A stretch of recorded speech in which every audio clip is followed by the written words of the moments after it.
अपनी वेदना व्यक्त करना चाहता हूं कि ये वो भारत देश है क्या इसी के लिए जिसके लिए राणा प्रताप ने घास की रोटी खाई थी, इसके लिए शिवाजी ने जान की बाजी लगाई थी, जिसके कारण रण में कूदी रानी लक्ष्मीबाई थी, जिसके कारण भगत सिंह ने फांसी गले लगाई थी, जिसके कारण गुरुपुत्रों ने अपनी जान लुटाई थी, और जिस भारत मां के टुकड़े करते तुमको लाज ना आई थी, उस भारत मां की यह छवि तुमने आज दिखाई है। बेलगावी में कांग्रेस के द्वारा जो आयोजन किया जा रहा है उसमें बीजेपी कर्नाटक की तरफ से एक ट्वीट जारी होता है जिसमें भारत के नक्शे में पाक अधिकृत कश्मीर और अक्साई चिन्ह गायब दिखता है। आप लोग इसको जाके चेक कर सकते हैं ट्विटर पे।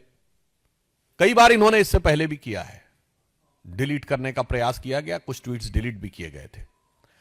और महत्वपूर्ण बात यह है कि महात्मा गांधी की फोटो के साथ लगा है।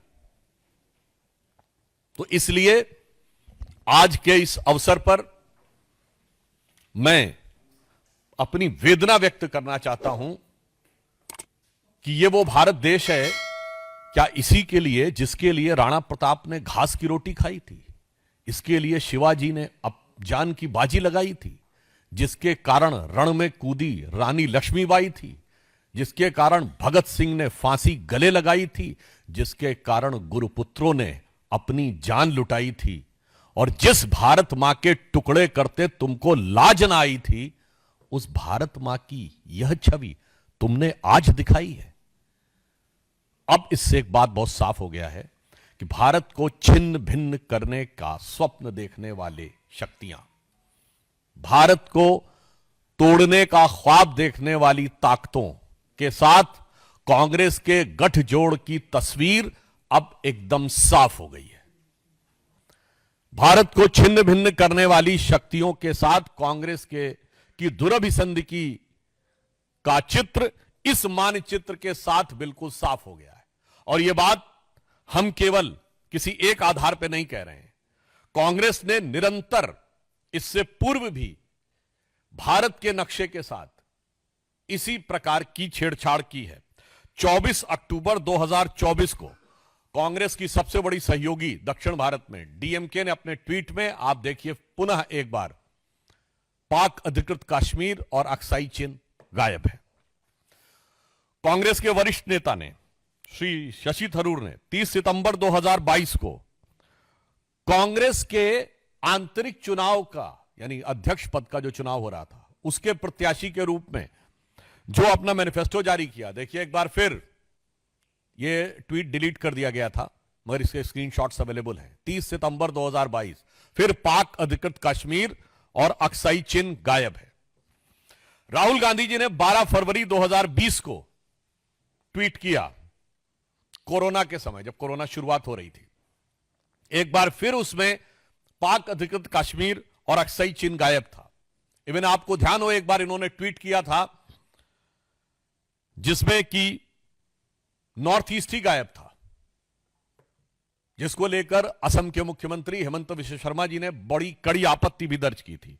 फिर आप देखिए शशि थरूर जी का 21 दिसंबर 2019, एक बार फिर इसमें पाक अधिकृत कश्मीर और अक्साई चिन्ह गायब है। अब हम कांग्रेस पार्टी से बहुत सीधा और साफ सवाल पूछना चाहते हैं कि आज जो आपने एक्स पर पोस्ट किया है और पिछले समय में जब यह ट्विटर था तो जो आपने ट्विटर पर ट्वीट किए थे, उन सब में पिछले कई सालों से एक नहीं कई बार, इवन कांग्रेस की वुमेन्स विंग द्वारा भी एक बार ट्वीट किया गया था उस समय, उसमें भी यही स्थिति थी। लगातार भारत के अलग अलग हिस्सों को काट कर क्यों दिखाया जा रहा है?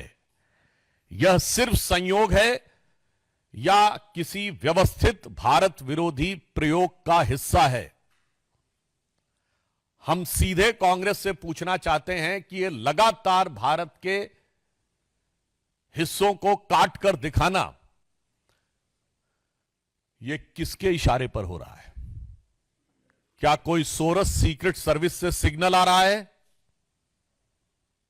या फिर कोई आपको लगातार अन्य भारत विरोधी शक्ति जिनसे कि आप अक्सर सुरताल मिलाते हैं, वो 7 समुंदर पार से आपको कोई संकेत दे रही हैं?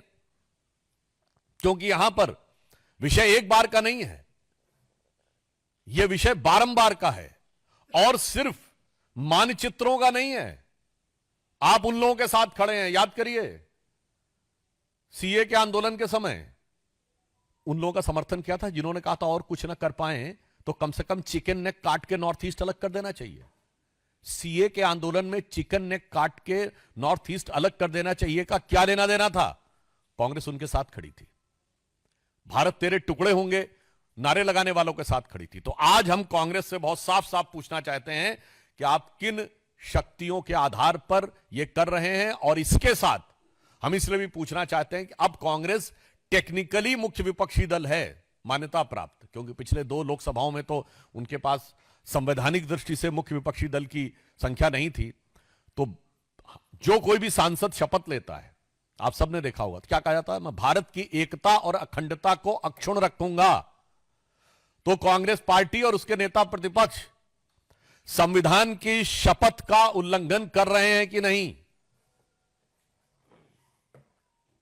इसलिए कांग्रेस का राष्ट्र विरोधी चेहरा, और मैं यह भी कहना चाहूंगा कि इससे पहले भी ये देश को टुकड़ों में बांटकर राज कर चुके हैं, सियासत कर चुके हैं, और इसके बाद भी आपने देखा है कि आज भी प्रांत में तोड़ना हो या वर्ग में तोड़ना हो या जातियों में तोड़ना हो, उसके लिए निरंतर लगे हैं। और यह बात मैं ऐसे नहीं कर रहा हूं, कांग्रेस के इसी कर्नाटक में जहां उनका कार्यक्रम चल रहा है, वित्त मंत्री डीके सुरेश जी का बयान याद है जब उन्होंने कहा कि साउथ इंडिया टैक्स ज्यादा दे रहा है, तो पत्रकार ने उनसे पूछा तो क्या आप अलग होने के बारे में सोचेंगे? उन्होंने कहा हां, हम अलग होने के बारे में भी सोच सकते हैं। यह कांग्रेस सरकार के वित्त मंत्री का दिया गया बयान है। सैफुद्दीन सोज जम्मू कश्मीर कांग्रेस के अध्यक्ष रहे, जिन्होंने कहा कश्मीर को भारत से अलग हो जाना चाहिए, अपनी किताब में लिखा है। ये जम्मू कश्मीर कांग्रेस के अध्यक्ष रहे हैं। राहुल गांधी जी की भारत जोड़ो यात्रा में तमिलनाडु में वो एक ऐसे पादरी जॉर्ज पुनिया को साथ में लेते हैं जो कहता है कि मेरी दृष्टि में भारत की धरती इतनी अपवित्र है कि मैं इसलिए जूते पहनता हूं कि उसके ऊपर मेरा हाथ टच ना हो जाए। इसलिए पूछना चाहता हूं, जब बेलगावी में आप एकत्र हैं तो क्या आपके बीच में कोई मंथन हुआ है कि भारत को किस प्रकार से छिन्न भिन्न करना है? यह उसी की अभिव्यक्ति हुई है?